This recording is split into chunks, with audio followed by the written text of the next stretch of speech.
Assalamualaikum warahmatullahi wabarakatuh. Perkenalkan, nama saya Khairatun binti Rusli. Saya Indah Fitriani Gadise. Saya bersama teman-teman kelompok saya ingin memenuhi tugas dari dosen yang bernama Bapak Sulaiman Piase dan MK-nya yang berjudul Agama dan Sains. Saya akan menanyakan kepada Bapak Al-Munawar bin Rusli. Apakah Bapak setuju dengan pernyataan berikut? Pertanyaannya ialah, orang yang kuat agamanya pasti kurang menghargai ilmu pengetahuan dan teknologi. Demikian pula sebaliknya, orang yang ahli dalam bidang ilmu pengetahuan dan teknologi pasti kurang menghargai agama. Orang yang terlalu mendalami ilmu pengetahuan atau sains, memang benar dia justru tidak terlalu suka dengan doktrin-doktrin keagamaan. Tapi dia bukan anti Tuhan, oke? Jadi membenci agama bukan berarti kita anti kepada Allah, itu anti Tuhan ya. Ya, jadi Tuhan dan agama itu dua hal yang berbeda, oke? Jadi jangan samakan. Nah, kasus tadi contohnya seperti kasus tadi. Jadi di kalangan saintis misalnya pilihan dia pribadi, dan itu justru ketika bunuh diri dia merasa bermakna. Nah itu. Nah sebaliknya, kalau tadi kasus eutanasia, saya kasih contoh yang kedua, misalnya fenomena cloning. Pernah dengar tidak soal cloning? Jadi cloning itu adalah jika Anda mati, Anda itu bisa dihidupkan kembali lewat diri orang lain. Wajahnya hampir sama, sifatnya hampir sama, dan itu adalah proses rekayasa genetika, namanya cloning. Nanti penjelasannya lebih lanjut silakan cari di Google, cloning ya. Nah itu. Tapi di situ ada unsur hewani, ada unsur. Jadi cloning itu adalah ketika Anda mati, ada genetika di dalam diri Anda itu dipindahkan kepada orang lain. Bahkan walaupun Anda mati, ada duplikat. Jadi menduplikat orang, paham tidak? Nah, jadi itu pernah dicoba kepada hewan gitu. Jadi bagi kaum agamawan ini bermasalah secara nasab, secara keturunan. Lalu dia anak siapa?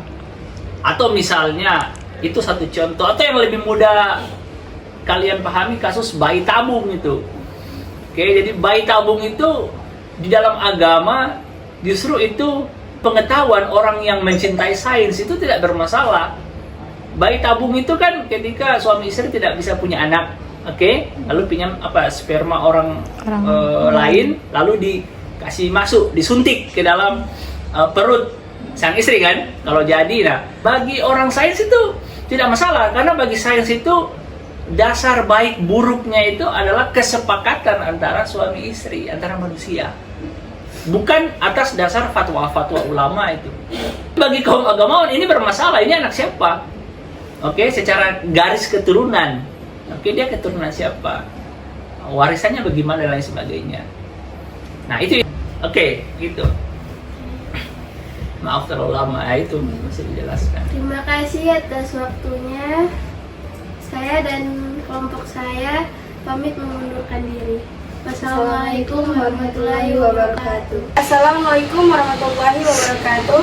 Baik, perkenalkan nama saya Putri Molu dan rekan saya Nurlaila Putri Jafar mengajukan pertanyaan kepada saudari Suci Aulia. Bagaimana pendapat tentang pertanyaan berikut? Pertanyaannya adalah, suatu saat ketika manusia mencapai puncak kemajuan ilmu pengetahuan dan teknologi, mereka secara otomatis meninggalkan agama.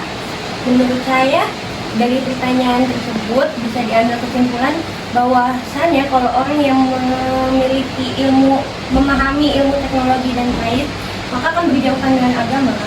Tidak juga sih. Bisa diambil dari negara-negara yang berkembang, walaupun dia maju dari segi teknologi dan sains, tapi dia tidak meninggalkan agama seperti Indonesia. Jadi dapat disimpulkan kalau itu tuh kan sesuatu yang berbeda. Kalau sains itu dia kan bertanya tentang bagaimana, sedangkan agama menjawab dengan mengapa. Nah, walaupun dari situ kesimpulannya manusia kan berbeda-beda, tidak juga walaupun dia memahami sains dan teknologi, dia tidak mungkin meninggalkan agama karena dia punya jiwa religius yang sangat tinggi. Menurut saya itu. terima kasih atas jawaban yang telah Anda berikan. Demikian, wassalamualaikum warahmatullahi wabarakatuh.